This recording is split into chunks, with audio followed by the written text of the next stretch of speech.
네, 안녕하십니까. 2023년 9월 19일 마감 시간 내드리겠습니다. 오늘은 2차 전지 얘기를 좀 하겠습니다. 제가 이제 주식을 실질적으로 제가 이제 급여를 받아서 제 돈으로 투자한 지가 한 20년 정도 시간이 흘렀네요. 제 20년 동안 많은 일들이 있었습니다. 네, 증권사에서 근무도 하고 전업 투자자 생활도 하고 자문도 하고, 예, 지금 이제 주식 관련된 유튜브 방송을 찍고 있는데, 그 20년이라는 시간 동안 항상 변하지 않았던 게 있고 또 늘 변했던 게 있는 것 같습니다.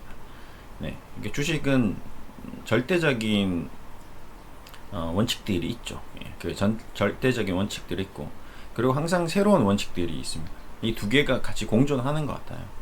절대적인 원칙 안에 새로운 원칙이 있고, 또 새로운 원칙 속에 절대적이지 않은 원칙들이 또 있고, 그런 과정들이 계속 반복되는 것 같습니다. 그 뭐라고 할까요? 그 묘한 그 원칙들 사이에서, 새로운 사이에서 투자 아이디어와 어떤 투자 수익이 나오기도 하고, 잘못된 투자 판단으로 투자 손실을 경험하기도 하는 것 같습니다. 저도 그런 경험들이 많았던 것 같고요. 뭐 그동안 거래했던 모든 거래가 다 성공이었다면 거짓말이겠죠. 예, 실패했던 거래도 있고 성공했던 거래도 있고, 그런 거래 사이에서 이제 가장 중요한 거는 이제 교훈을 얻어야 되는 거죠. 반면교사. 도움이 되어야 됩니다. 경험이 다 끝이 나고 나서 복귀를 했을 때 내가 어디에서 무엇을 잘못했는지, 무슨 수가 악수였는지, 이런 것들을 고민해 보는 시간이, 사색하는 시간이 주식 투자자에겐 굉장히 좀 중요한 시간이다라고 생각하고 있습니다. 그래서 이번 시간은 이제 2차전지 관련주들에 대한 복귀를 좀 하면서 본인 스스로 투자에 대한 어떤 뭐라고 할까요? 뷰를, 아니면 눈을 좀 넓히고 높이고 하는 그런 시간을 가졌으면 좋겠습니다. 네. 2차전지라는 산업이 우리나라 국민들이 발전을 할 거다라고 생각하지 못한 사람은 아무도 없을 겁니다. 그렇죠? 예. 근데 이제 문제는 그 기업이 에코프로였는지는 몰랐던 사람들이 굉장히 많았을 것 같습니다. 그렇죠? 그게 이제 차이점이죠. 그리고 2차전지 산업이 무조건 성장한다라는 건 알고 있었지만, 내가 그 주식을 투자를 해야겠다고 생각하는 사람들은 또 뭐 3년 전, 5년 전에는 많지 않았습니다. 근데 최근 들어서는 엄청 많아졌다는 거죠. 네. 그 차이점입니다. 근데 5년 전, 10년 전에 2차전지가 앞으로 전기차가 나오겠지 생각했던 사람들이 이제 전기차가 나오고 움직이고 전기차를 타는 사람들은 굉장히 좋다라고 좀 느끼고 있었을 거고, 근데 그 주가가 이렇게 10배, 20배, 100배까지 올라갈 거라고 또 예상 못했을 겁니다. 근데 이제 올라갔어요. 올라갔는데 본인이 판단했을 때는 많이 올라간 것 같은데 또 아직 더 성장할 거다라고 말하는 사람들이 많고, 본인이 생각해도 훨씬 더 많이 성장할 거라고 생각했기 때문에 여기서 주가는 100배가 올라갔지만 거기서 10배, 20배 더, 100배 더 올라갈 수도 있겠다. 왜 그러냐면 뭐 미국의 아마존이라든지 뭐 애플이라든지 뭐 구글이라든지 이런 기업들은 100배가 올라갔는데 그러고 나서 또 100배가 올라갔거든요, 솔직히. 이제 그런 것들과 비교해 보면, 그래, 2차 전지 산업이 앞으로도 100배가 올라갈 수도 있겠다라고 생각하는 것 자체가 틀렸다라고 저는 생각하지 않습니다. 예. 틀리지 않았다라고 저도 그렇게 될 수도 있다고 생각하고 있습니다. 그런데 이제 현실적인 부분을 또 생각은 안 할 수가 없는 거죠. 그럼에도 불구하고 주식이라는 것은 우리가 생각했던 대로 움직이지 않는다. 뭐 아마존도 그렇고 애플도 그렇고 구글도 그렇고 우리나라의 삼성전자도 그렇고 뭐 현대차도 그렇고, 현대차, 삼성전자가 지금 성장해오는 모습을 우리가 다 봤고 주식의 움직임도 다 봤는데, 삼성전자가 지금까지 성장했던 속도와 주가의 움직임이 동일했느냐라고 봤을 때는 아니거든요. 지금도 보시면 1999년부터 IMF 때부터 지금까지 정말 어마어마하게 성장했죠. 예, 85,000%가 성장을 했습니다. 근데 이제 실질적으로 기업이 85,000% 성장했느냐? 또 한편 현대차도 2,800원인데 지금 19만 원이니까 얘는 6,000%. 생각보다 현대차도 많이 컸다라고 생각했는데 주가는 삼성전자에 비해서는 굉장히 작은 폭으로 좀 움직였던 거죠. 같은 기간 동안. 네. 근데 또 한편으로는 우리가 알고 있는 통신산업, 네. 통신산업이 여기 보시면 가장 최저가 SK텔레콤이 움직였던 것 비하면 일시적으로 IMF 때까지 급격히 올라갔는데 그 이후로부터는 아예 또 성장이 멈췄다는 거. 삼성전자는 꾸준히 성장을 했고 SK텔레콤은 한번 폭등했다가 횡보하고 현대차는 역시 현대차도 좀 그래도 꾸준히 좀 성장을 했다고 볼 수 있는 거죠.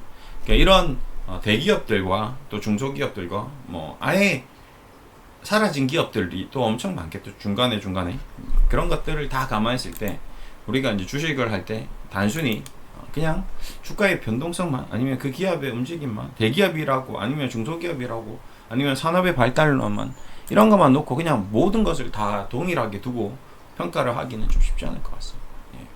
예. 최근에 이제 에코프로 BM, 뭐 NFM, 포스트퓨처엠이라는 기업들이 보시면 지금 단기적으로 굉장히 큰 성장을 했죠. 에코프로도 보시면 그 다음에 에코프로 BM도 마찬가지, 포스코퓨처엠 마찬가지, 에코프로 마찬가지.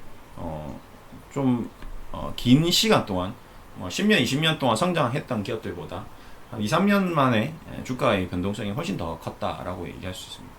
이런 것들이 주식시장에서 이제 어떻게 작용하는지 아까도 말했지만 SK텔레콤 같이 일시적으로 모든 것들이 빠르게 선반영되어 버려서 앞으로 10년, 20년 성장할 것까지 주가가 다 반영되어 버린 것인지 아니면 삼성전자, 현대차처럼 꾸준히 계속 지속적으로 이 기업들이 성장해 가면서 캐파 증설하고 매출 증가하고 이익이 증가하면서 5년 뒤, 10년 뒤에는 매출이 10배, 20배, 100배가 올라가고 이익도 100배가 올라가는 그런 기업이 될 것인지 이제 그게 관건이거든요. 그러면 이제 지금부터는 이제 우리가 생각해야 될 게 이제 눈으로 봐야 되는 거잖아요. 이제 에코프로와 LNF와 포스코퓨처, 에코프로 BM은 안타깝지만 이제 그런 모든 기대감들이 주가에 이미 1년 동안 다 반영이 되어 버렸다는 겁니다. 5년 동안, 10년 동안 성장해야 될 그런 수치들이 일단 일시적으로 선반영되었다라고 좀 보셔야 됩니다. 뭐 1년, 2년, 3년 사이에는 이 기업들이 10배, 20배, 100배가 성장할 수는 없겠죠. 왜? 캐파가 있으니까. 공장 캐파가 있으니까. 그렇겠죠. 그리고 뭐 현대도 그렇고 뭐 삼성도 그렇고 중국의 뭐 전기차 기업도 그렇고 BY도 그렇고 수많은 전 세계 그룹에서 단기적으로 지금 2차 전지 시장이 호황을 누리니까 또 추가적으로 다 투자를 하겠죠. 근데 하나 맹점은 우리가 휘발유 차량 생산 라인이 있고 전기차 생산 라인이 있는데 지금 뭐 BMW라든지 벤츠라든지 뭐 테슬라 마찬가지겠지만 우리는 현대차라든지 테슬라야 워낙 처음부터 전기차 라인으로 조립을 해서 만들었지만 뭐 현대차라든지 기아차라든지 뭐 BMW 벤츠라든지 이런 기업들은 조금씩 시프트를 해가고 있는 거, 환승을 하고 있는 거거든요. 예. 뭐 베트남에 뭐 전기차 회사, 뭐 우리나라도 전기차 회사 또 새로 신규로 뭐 나올 수도 있겠고, 뭐 중국에도 또 추가적인 전기차 회사가 또 나올 수도 있겠지만, 어쨌든 그러한 기업들이 완성차 업체들이 2차 전지가 10배, 20배, 100배 성장하듯이 그들이 생산 라인을 10배, 20배, 100배 증설하지 않는 이상은 이제 수요가 없어지게 되는 상황이 처해질 수도 있거든요. 그러니까 지금까지는 전기차 회사들이 전기차 제조업체들이 에코프로나 에코프로 BM이나 뭐 이런 2차 전지 업체들에게 우리 전기 좀 주세요라고 이제 가불관계가 있었다면 이제 어느 순간부터 2차 전지가 공급량이 늘어나게 되면 일괄으로 바뀔 수도 있다는 거죠. 그거는 이제 어느 순간 어떻게 바뀔지는 정말 어려운 부분이 있거든요. 그러니까 과거에도 뭐 그랬던 거죠. 조선 회사들도 마찬가지고 철강석 회사, 포스코도 마찬가지고 중국이 기하급수적으로 북경 올림픽으로 발전할 때 보면 이거 뭐 원료가 너무 많이 필요하니까 뭐 철강석이고 뭐가 대한민국 조선사에다가 발주를 막 미친 듯이 때려 부어놨습니다. 근데 그게 어느 정도 하고 나니까 이제 경기가 두탁해지니까 만들어 놓은 배도 이제 골치가 되는, 이게 더 이상 발주가 안 나오는 그런 현상도 있어요. 그 다음에 뭐 바이오 산업 쪽에서는 코로나가 이제 막 창궐하니까 뭐 코로나 백신 관련주, 뭐 치료 관련주가 뭐 앞으로 영원히 상승할 것 같지만 10배, 20배 올라갔지만 또 그 다음에 뭐 카카오도 플랫폼 기업이, 네이버 플랫폼 기업이 앞으로 모든 세상의 돈을 다 끌어모을 것 같이 성장해 갔지만 결국 카카오뱅크, 카카오페이 상장시키고 70% 80% 날아가 버리고. 그러니까 주시장은 지금까지 한 10년 20년 사이만 보더라도 그런 변동성을 보였던 기업들이 너무 많았다는 거죠. 예. 그 안타까움이 지금 실적으로 에코프로비엠, LNF, 포스코, 퓨처엠, 에코프로의 지금 현재 성적이 막 최고가 대비 마이너스 52, 마이너스 46, 마이너스 42, 마이너스 42라는 수치로 나타났다는 거죠. 이게 기대감이 너무 선반영되었고 그 선반영된 기대감을 이용해서 차익 실현한 매물 세력들이 있었고 또 너무 많이 올라간 주식을 이용해서 역공으로 공매도 치는 세력도 있었고 이런 모습들을 봤을 때 주식시장에서는 정확하게 어디가 어떻게 움직여야 되는지 정답이라는 게 없으니까 누구의 말이 맞다라고 정확하게 확답을 할 수 없으니까 계속 급변을 하는 거죠. 급변하는 흐름과 돈의 움직임 그런 것들로 인해서 주가의 변동성이 막 천차만별로 바뀌는 거거든요. 이런 것들을 우리는 잘 기억해 놔야 된다는 거죠. 잘 배워야 됩니다. 뭐 이번에 처음으로 태어나서 처음으로 주식을 투자한 게 2차전지 주식인 사람도 있고 10년 차인 분도 있고 20년 차인 분도 있고 30년 차인 분도 있을 겁니다. 근데 그들의 투자자들이 다 여기에 있다는 거거든요. 이 에코프로 BM이라는 주식을 처음 한 사람, 5년 한 사람, 10년 한 사람, 30년 한 사람들도 저는 다 있다고 봅니다.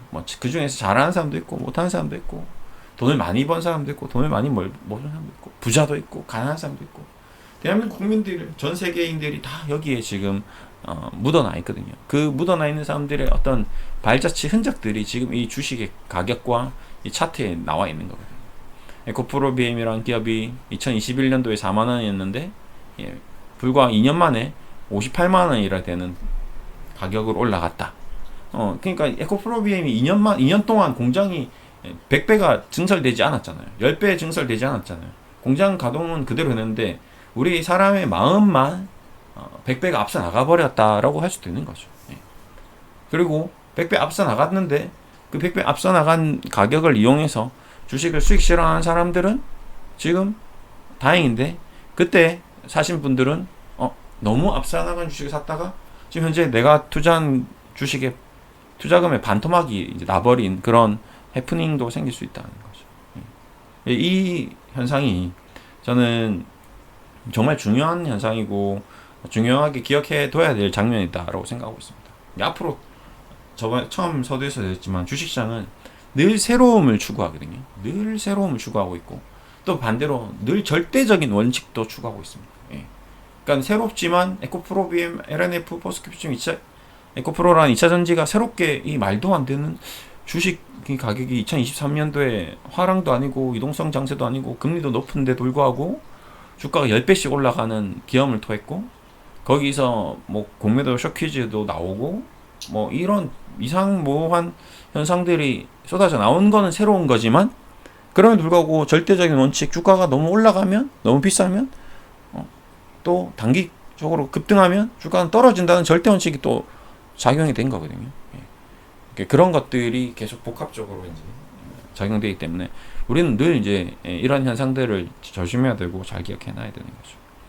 그래서 또 앞으로 새로운 이런 기업들 뭐 에코프로, BM, LNF, 포스코피처, 에코프로 저도 뭐 전혀 몰랐던 기업들입니다. 뭐 10년 전에 이런 기업이 뭐 있었나? 뭐 삼성전자, 현대차 알건 뭐 저 대한민국 국민이 다 알았겠지만 당시엔 아무도 몰랐던 기업들이거든요. 근데 지금은 대한민국 국민들이 이제 다 아는 기업이 돼버린 거거든요. 그렇죠? 예. 그렇게 또 바뀌고 또 유명세를 타고 또 유명세를 탔지만 그럼에도 불구하고 또 큰 고충을 안는다. 너무 유명세를 타버리면 연예인도 그렇고 뭐 기업도 그렇고 뭐 CEO들도 그렇고 너무 잘 나가버리면 정을 맞죠. 예. 최근에 뭐 유튜브 관련돼서도 그 정 맞은 사람들이 꽤 많이 있죠. 예. 너무 잘 나가서 정을 맞는 거죠. 예. 너무 확신을 주고 너무 하니까 욕먹고 스트레스 받고 뭔가 엄청난 스트레스 속에서도 본인 괜찮은 것 같은데도 또 뭐 털면 먼지가 안 나올 사람이 없거든요. 다 탈탈탈 털리면 정말 어디서 나올지도 모르는 그런 먼지들이 자기도 몰랐던 그런 먼지들이 나와서 또 큰 고충을 겪기도 합니다. 인생이 세옹심한 거죠. 주식뿐만 아니라 그래서 주식 속에 철학이 항상 있더라. 우리 삶의 전부가 있더라. 그래서 단순히 주식 하나만 놓고 보는 게 아니라 우리 인생도 되돌아볼 수 있는 시간을 가져야 되고 주식도 되돌아볼 수 있는 시간을 가져야 됩니다. 그래서 저는 2차전지라는 기업 LNF, 에코프로, 이 포스트퓨처엠이 지금 마이너스 52%냐가 중요한 것이 아니라 이 움직임에 대한 우리의 기억, 이런 습성, 이런 흐름들을 정확하게 진단하고 파악해서 다음번 투자에 또 이용을 해야 되고, 본인이 만약에 좀 투자 손실을 경험하고 있는 중이라면 이것 또한 값진 교훈이 될 것이다. 주식 투자의 아픔, 내가 왜 이렇게 투자를 했고 왜 내가 마이너스 손실에 나와 있는 상태고 앞으로는 어떻게 투자해야 될지, 이런 고민들을, 생각들을 계속 해야 되는 게 바로 이 주식 투자라는 걸 다시 한 번 더 각인시키는 그런 좋은 시간이 된다라고 저는 생각하고 있습니다. 앞으로 어떻게 주식 시장이 움직일 것인지 이걸 정확하게 예측하는 사람은 전 세계 아무도 없죠. 단 한 명도 없죠. 흘러가는 움직임, 파악, 전 세계 글로벌 경기, 대한민국 주식 경기, 그 다음에 이 기업들의 어떤 캐파 증설, 그 다음에 이익 흐름, 그 다음에 기관 투자자, 외국인 투자자의 수급, 그 다음에 애널리스트들의 보고서, 모든 것들을 다 봐도 딱 명확한 답은 없습니다. 그 모든 것 정보를 종합해서 최종적으로 본인이 투자에 대한 결정을 하는 것이죠. 더 투자를 해야 될 것이냐, 투자를 마무리해야 될 것이냐, 아니면 계속 그냥 투자한 상태로 보유를 해야 될 것인가. 다른 사람의 말도 중요하긴 하지만 어디까지나 그 모든 대화들은 참고사항이다 라고 좀 생각하셔야 됩니다.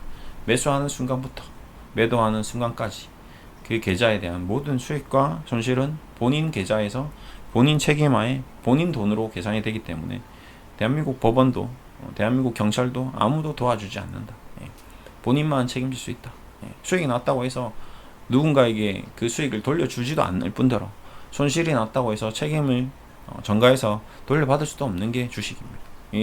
이거는 우리나라 시장뿐만 아니라 전 세계의 모든 시장이 다 그렇다라는 걸 또 다시 한번 생각하면서 앞으로 어떻게 주식을 해야 될지에 대한 좋은 투자 생각을 해야 된다라고 좀 생각합니다. 어쨌든 2차 전지 산업이라는 것 자체는 무조건 발전하게 되어 있는 산업인 것은 기정사실입니다. 그런데 그럼에도 불구하고 그런 주가라는 것은 우리 인간의 그런 마음이 그 성장하는 속도에 비해서 10배, 20배 빠르게 움직이기도 하고, 또 반대로 실망감이라는 것이 불과 한 달, 두 달 사이에도 그 좋았던 10배, 20배 성장할 기업이 주가가 고속 수직 낙하하는 그런 현상을 보이기도 합니다. 이런 모든 현상들이 주식시장이기 때문에, 주식이기 때문에 나타나는 현상이다. 받아들여야 된다. 이게 원래 정상이다 라고 생각하시고 이 모든 것들을 다시 한 번 더 복귀하면서 투자를 해 나가면 좀 도움이 될 것 같습니다. 이제 앞으로 어떻게 해야 될지에 대해서가 가장 중요한 부분일 것 같습니다. 저는 개인적으로 2차 전지에 투자한 적도 없고, 앞으로 투자할 생각도 없고, 자문을 할 생각도 없고, 저는 이제 이 흐름을 보고 배우는 거죠. 저랑은 이제 투자 스타일이 워낙 다르기 때문에, 저는 유튜브 제목에도 현명한 투자, 가치 투자 전략을 하고 있기 때문에 기업의 가치가 성장하고 상승하고 하는 것은 기정사실이나 그 기업의 가치에 비해서 주가가 너무 이제 오버슈핑한 부분이 있기 때문에 제가 다룰 수 있는 분야의 주식들은 아닙니다. 근데 평생 이런 주식들이 늘 앞으로 대한민국 주시장에 항상 늘 20-30%는 이런 기술주들이 있고요. 반대로 가치주가 20-30% 있고 일반적인 주식이 한 3-40% 있습니다. 그 과정에서 이제 주식시장이 왔다 갔다 시소 게임을 계속 하고 있는 거고요. 어쨌든 저는 항상 좀 올바른 투자, 올바른 투자라는 건 없겠죠. 그냥 본인만의 어떤 투자 스타일을 확립하셔서 가치 투자를 할 건지, 공격 투자, 성장 투자, 기술주 투자를 할 건지, 이런 것들을 잘 활용해서 그 움직임을 정확하게 판단해서 잘 투자를 해 나가는 게 더 중요하다라고 생각하고 있습니다. 부디 앞으로도 올바른 판단하시면서 잘 투자를 해서 성공 투자하는 그날까지 최선을 다해서 투자를 하면 좋을 것 같습니다. 저는 오늘 이 현상들을 잘 보면서 앞으로도 항상 주식은 조심해야 된다라는 얘기를 드리고 싶고, 투자를 안 한 사람이건 투자를 한 사람이건 투자 중인 사람이건 어쨌든 계속 본인 투자에 대한 복귀, 반성, 그 다음에 앞으로 나가야 될 생각, 끊임없이 사색하는 그런 투자자가 되었으면 좋겠다라는 얘기를 들으면서 마무리하겠습니다. 감사합니다.